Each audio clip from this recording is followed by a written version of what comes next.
नमस्कार, आप सभी का स्वागत है आपके अपने चैनल पर। मैं हूं आपके साथ स्वाति सिंह और आज की इस खास चर्चा में हमारे साथ मौजूद है एक वरिष्ठ पत्रकार और समाज सेवी संजय खटाना जी। तो संजय जी, आपका बहुत बहुत स्वागत है हमारे चैनल पर।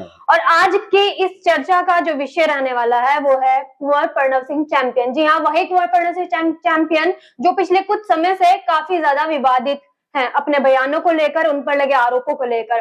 तो संजय, सबसे पहले हमारा आपसे सवाल यह है कि कुंवर प्रणव सिंह चैंपियन जी जो काफी ज्यादा आरोपों के घेरे में रहते हैं, उन पर यह आरोप लगाया जाता है कि वो बहुत ज्यादा गाली देते हैं। आपका इस विषय पर क्या मानना है? देखिए, दो तरह की गाली होती है जी। एक तो इरादतन किसी को गाली दी जाती है, एक संस्कारों में ढल जाती है, जुबान व्यवहार में आ जाती है, मात्र टंग में आ जाती है। कुंवर प्रणव सिंह को भला बुरा कहने वाले दो तरह के लोग हैं। एक तो जो उनकी संस्कृति, उनके संस्कार, उनके क्षेत्र की भाषा को नहीं समझते, बाहर के लोग हैं, दूसरे क्षेत्रों के लोग हैं। एक वो लोग हैं जो उनके लोकल के लोग हैं और वो उसको राजनीतिक फायदे के लिए कहते हैं। एक लंढोरे का, 36 जात का किसी भी समाज का आदमी आप ले लीजिए या गुर्जर समाज का आदमी आप ले लीजिए, और वो अपनी कार से जा रहा हो और उसके सामने कोई अचानक आ जाए तो सीधे बहन की गाली देगा। अबे मेरे सामने मरना था, बहन की गाली देख कहेगा, माँ की गाली देख के कहेगा। वो उनके व्यवहार में ढली हुई अचानक आती है, मुझसे आती है। हमारे जो लोग कहते हैं कि उससे नहीं आती, उसे गुस्से में देख लीजिए, हल्की फुल्की गालियों का वो करता है। लेकिन इरादतन दी जाने वाली गालियां गलत हैं, वो नहीं देनी चाहिए। लेकिन स्पेशली आप कहो कि गाली देने की वजह से उनका चरित्र खराब है या उनका व्यवहार खराब है, गलत है। वो तो मात्र भाषा तो नहीं कह सकते, लेकिन क्षेत्रीय भाषा में ऐसा व्यवहार वहां अक्सर 90% लोग करते हैं। आरोप यह भी है कि वो दारू पीकर जो राइफल्स हैं उसको हवा में लहराते हैं। ऐसी कुछ वीडियोस भी वायरल हुई हैं, या फिर जो अदर जो मीडिया हाउसेस हैं उन्होंने भी उन पर इस तरीके के आरोप प्रत्यारोप लगते हुए देखे हैं। तो आपका इस पर क्या कहना है? देखो, फिर वही बात आएगी, जिस कल्चर में कुंवर प्रणव सिंह रहते हैं वो किसान जाति से आते हैं। किसान जातियों में बड़ी परंपरा रही है कि शादी हुई, बच्चे का जन्मदिन हुआ, उसमें डांस करते हैं, नाचते हैं, गाते हैं, खाते हैं, पीते हैं, और सभी खाते पीते हैं जी। और सभी हथियार भी लहराते हैं। अभी तक तो आप छोटी बच्ची रही होंगी, वैसे तो साथ आपने भी देखा होगा कि 90% शादियों में हर्ष फायरिंग होती थी जी। आज तक उसे कोई रोक नहीं पाया, हर्ष फायरिंग अब भी हो रही है। हथियार लाइसेंस का हो, उसको दिखाना, उसको साथ लेकर नाचना, खाना पीना। अगर कुंवर प्रणव सिंह रोड पे जाके कहीं लेटे हुए दिख रहे हैं या नशे में गाड़ी चला रहे हैं या नशे में किसी को परेशान कर रहे हैं, वो तो बात अलग है। लेकिन अपने घर पे कोई एंजॉय कर रहा है, अपने बेटे का जन्मदिन अपने साथियों के साथ कोई एंजॉय कर रहा है और उनमें कोई जयचंद हो और वो उनकी वीडियो बनाकर उसको बाहर डाल दे। प्रत्येक व्यक्ति की निजी लाइफ होती है। कुंवर प्रणव सिंह चैंपियन के साथ एक बड़ी समस्या है कि टीआरपी पाने के लिए या राजनीतिक फायदा पाने के लिए उनके साथ रहने वाले लोगों में कुछ लोग उन्हीं के साथ जयचंद वाला व्यवहार कर देते हैं। और इनकी जो कमरे के अंदर की बात है, बहुत सारे लोग बीड़ी पीते हैं उसमें अपने लैट्रिन में बैठ के। अरे वो उसकी समस्या है भाई, तुम क्या नहीं उसका कुछ समझ हो पा रहा, तो वो कोई गलत बात तो नहीं है। बंद कमरे में अपनी पत्नी के साथ कौन क्या करता है, अपने भाई के साथ कैसा व्यवहार करता है, कौन खाता है, कौन पीता है। अगर हाँ रोड पे बैठ के शराब पिए तो बुरी बात है, लेकिन जिस कल्चर में वो पैदा हुए हैं उस कल्चर में शराब पी करके या बिना शराब पिए हथियार दिखाना, हथियारों का दिखावा करना कोई बुरी बात नहीं है। हमारे यहाँ तो पूजन होता है जिसे कहते हैं गोवर्धन पूजा जी। उस पर हथियारों की भी और जो हमारे किसान संबंधी जो हमारे हल हैं वगैरह हैं, टीलर हैं, उन पे भी, पैन पे भी, तमाम साधनों के ऊपर तागा बांधा जाता है, पूजा होती है उसकी। तो आपका मानना है कि ये उनकी निजी लाइफ से जुड़े, निजी लाइफ है। लोग उसको टीआरपी पाने के लिए, वाहवाही लूटने के लिए या जो है उनको बदनाम करने के लिए इस तरह की बातों का बखान करते हैं। लोगों का यह भी कहना है कि इन सब आरोपों के चलते जो विवादित बयान हो गए या फिर गाली देना हो गया, जो भी ये सब आरोप प्रत्यारोप हैं, इन सब के चलते ही भाजपा ने शायद उनका टिकट भी कैंसिल किया है। आप इसको किस नजर से देखते हैं? भाजपा तो मूर्खता कर गई। कैसे? क्यों कर गई? उत्तराखंड में, मैं गुर्जर समाज की बात कर रहा हूं जी, एक भी लीडर ऐसा नहीं है जो उनके मुकाबले पर टिकट मांग रहे हैं या मांगना चाहते हैं या भाजपा देना चाहती है। उनकी पत्नी भी जी उसमें शामिल है। अगर कुंवर प्रणव सिंह को भाजपा ने उसी समय टिकट दिया होता तो चुनाव जीतते। आज भी अगर कुंवर प्रणव सिंह को भाजपा टिकट दे, कांग्रेस आज भी टिकट दे, तो वो चुनाव जीतते हैं। उन्होंने निर्दलीय चुनाव जीतकर वहां दिखाया है। उनके परिवार के प्रति जो साजिशें हुई, इसलिए उनकी पत्नी हार गई, वो बड़ी साजिश का हिस्सा था, उस पर कभी दोबारा चर्चा करेंगे। रही बात भाजपा के फायदे और नुकसान की, कुंवर प्रणव सिंह का यदि उनके विरोधियों को अगर टिकट देती है, जो लोग उनके विरोध में टिकट मांग रहे हैं, तो उनके गांव के लोगों को भी नाराजगी नहीं होगी। जो उनके कंपटीटर हैं उनमें से किसी को भी टिकट ना मिला भाजपा का, तो उनके गांव के, उनके क्षेत्र के लोगों में 10 लोगों में भी नाराजगी नहीं होगी। कुंवर प्रणव सिंह का टिकट काटने की नाराजगी भाजपा को पूरे भारत के सारे राज्यों में झेलनी पड़ेगी, जहां जहां गुर्जर निवास करता है, चाहे वो 2% लोग उनके समर्थक हों, पूरे देश में उनके समर्थक हैं। तो भाजपा का टिकट काटना भाजपा की बड़ी गलती है। कुंवर प्रणव सिंह का चुनाव जीतना या ना जीतना कोई मायने नहीं रखता, वो समाज के नेता हैं, लोगों के दिलों में राज करते हैं, अपने समाज के भी और 36 जातियों के। सबसे बड़ी दिक्कत क्या है मैं आपको बताऊं, कुंवर प्रणव सिंह का टिकट जानबूझकर काटा जाता है और ये उनके क्षेत्र के लोग नहीं समझे जी। क्योंकि वो एक सशक्त आवाज है विधानसभा में हरिद्वार जिले की, और हरिद्वार जिले के साथ सोतेला व्यवहार होता है। जानबूझ के सशक्त आवाज, कोई भी राजनीतिक पार्टी दमदार आदमी को टिकट नहीं देना चाहती। जो पार्टी के मजबूत लोग होते हैं वो चाहते हैं कि उनका यसमैन कोई टिकट पाए, जो उन्हें नमस्ते करता रहे। तो जब किसी को हटाना है, एक कहावत है पुरानी कि जब बहू को भागना हो ना, हमारे यहाँ कहावत है, वो कड़ियों में इनकी छत में सांप बताती है कि इनके घर की छत में सांप है इसलिए मुझे भागना है। तो कुंवर प्रणव सिंह को बदनाम इसलिए किया जाता है, उसके खिलाफ ये साजिशें इसलिए रची जाती हैं ताकि विधानसभा में दहाड़ने वाली आवाज बंद हो जाए, और वहां जो लोग, वो एक शब्द है ना चमचागिरी करने वाले, वैसे लोग पहुंचे, ऐसों की आवश्यकता है। अच्छा, आप किस नजर से देखते हैं? कोई इंसान परफेक्ट नहीं होता, तो आपको क्या लगता है कि चैंपियन जो कुंवर प्रणव सिंह चैंपियन है, उनके अंदर ऐसी कौन सी कमियां रही हैं जो आपको लगता है कि हाँ, अगर उनमें सुधार किया जाए तो शायद आगे कुछ अच्छा हो सकता है? देखो, थोड़ा सा तो बड़बोलापन वो बचपन से है, वो व्यक्ति विशेष के लिए नहीं, वो डीएनए में है उनके। बड़बोलापन डीएनए में तो नहीं कह सकते, उनके फादर तो नहीं बोलते थे, लेकिन उन्होंने बचपन से है जी। और वो दिल के बहुत अच्छे हैं। मैं जब पहली मेरी मुलाकात हुई थी, मैं पहले 20 साल में हरिद्वार पत्रकारिता करते हुए उनके पास कभी नहीं गया, लेकिन जब पहली मुलाकात हुई तब पता लगा कि वो तो बहुत से नहीं है, बच्चे जितने भावुक हैं। दूर से अखरोट सख्त दिखता है, लेकिन जब अंदर जाएंगे तो बहुत ही नरम। एक व्यक्ति के लिए अस्पताल में भर्ती कराने के लिए 2 घंटे खराब कर देते हैं। और हरिद्वार जिले में कम से कम गुर्जर समाज की तो मैं बात कर रहा हूं, दूसरों को मैं कहूं अच्छा नहीं लगेगा, उनके मुकाबले पे कोई लीडर नहीं है। उत्तराखंड में नहीं है, पूरे में भारत में भी नहीं है। कारण कि वो ना तो पेट्रोल पंप चलाते, ना गैस की एजेंसी चलाते, ना ठेकेदारी करते, ना कोई बिजनेस करते।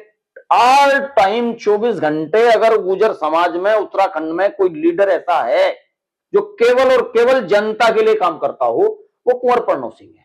बाकी तो मौसमी मेंढक है, चुनाव आता है तो टर और नहीं तो अपने घर।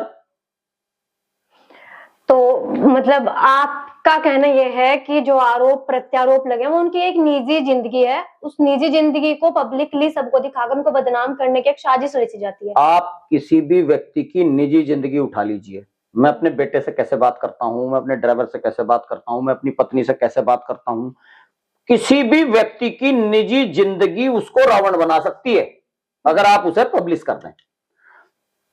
चैंपियन के साथ ऐसा ही होता है, उसकी निजी जिंदगी को लोग पब्लिश कर देते हैं, वो उनको रावण बनाने का प्रयास करते हैं। भोलापन है, बहुत भावुक आदमी है, और जो भावुक और सच्चा आदमी होता है वो गाली गलौज भी करता है, क्योंकि जैसे वो चाहता है ना, उसको लोग सामने वाले ऐसे नहीं मिलते तो गुस्से में गाली गलौज भी कर देता है कभी कभी। लेकिन वो इंसानियत के लिए जीता है, पढ़ा लिखा है, समझदार है। विधानसभा में मुझे नहीं लगता कि आज तक कुंवर प्रणव सिंह ने कभी किसी से अपनी सवाल लिखवाए हों, कभी कोई मुद्दा उठाने के लिए किसी से सलाह ली हो, उनको पूरा ज्ञान है। समस्या कुंवर प्रणव सिंह के साथ यह है कि वो जिस क्षेत्र में काम कर रहा है जी, वो क्षेत्र उसके टैलेंट के आधार पर बोना है। उनके टैलेंट को यूज नहीं कर पाई भाजपा, ना कांग्रेस यूज कर पाई, और वो खुद भी अपने टैलेंट का यूज नहीं कर पाए। भावुकता बड़ा विषय है, भावुक आदमी कभी कभी नाराज भी हो जाता है, गुस्से में भी आ जाता है। लेकिन सबसे बड़ी बात, मुझे नहीं पता कल क्या कोई आरोप लग जाए, लेकिन आज तक जहां तक मेरी जानकारी में है, कुंवर प्रणव सिंह के ऊपर भ्रष्टाचार का कोई बड़ा आरोप आज तक नहीं लगा, उनके परिवार पर कोई आरोप नहीं लगा कि उन्होंने कोई इस तरह की बेहूदगी कर दी हो जो देश के और प्रदेश के हित में ना हो।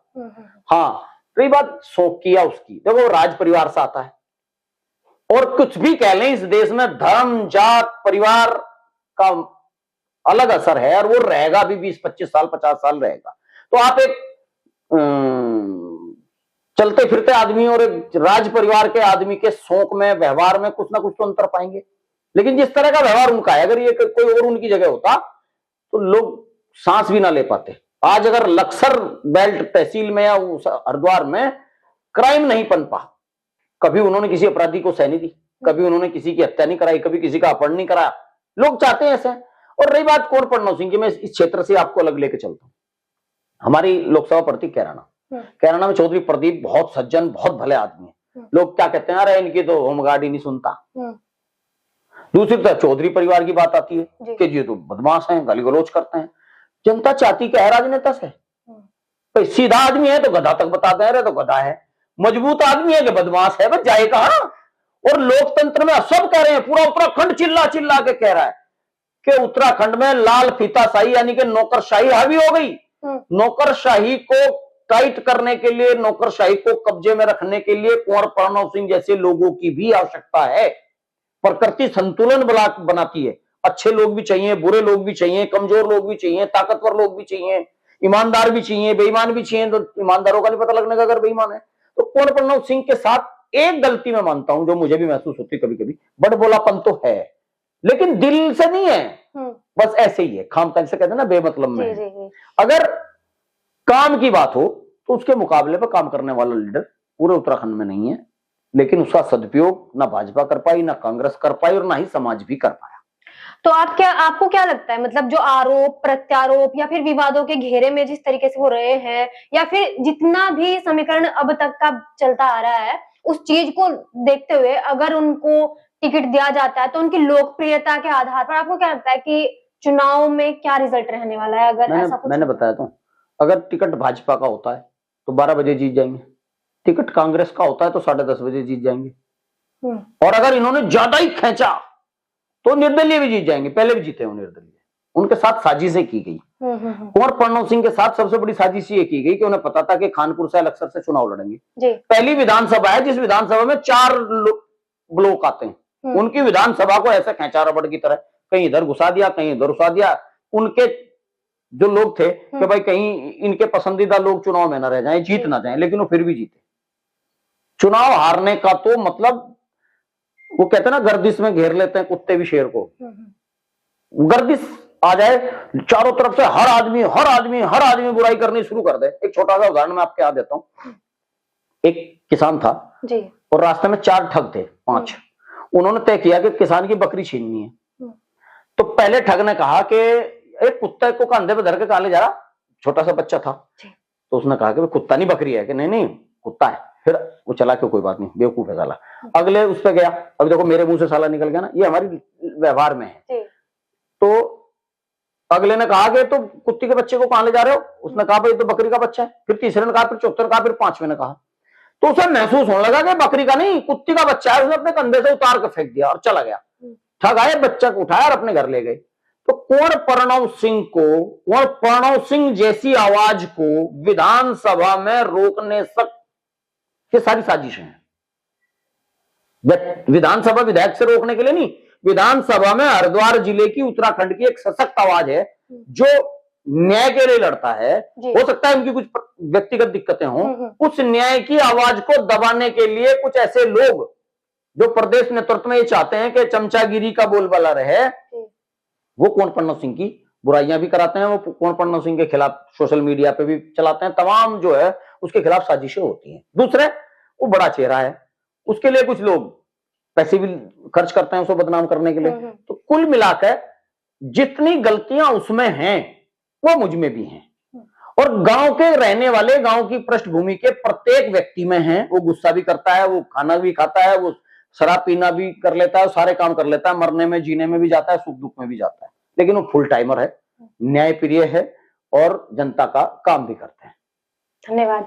तो आज की इस खास चर्चा में हमारे साथ मौजूद थे वरिष्ठ पत्रकार समाज सेवी संजय खटाना जी, जिन्होंने कुंवर प्रणव सिंह चैंपियन के बारे में अपनी राय आप सभी के सामने रखी। आपकी इस वीडियो पर क्या राय है, क्या प्रतिक्रिया है और आपका क्या मानना है कि अगर खानपुर सीट से फिर से कुंवर प्रणव सिंह चैंपियन को टिकट मिलता है तो आखिर क्या रहेगा रिजल्ट? आपकी राय हमारे लिए बहुत महत्वपूर्ण है, तो अपनी राय कमेंट सेक्शन में कमेंट करना ना भूलें और ऐसी अन्य जानकारी पाने के लिए जुड़े रहिए हमारे साथ। नमस्कार।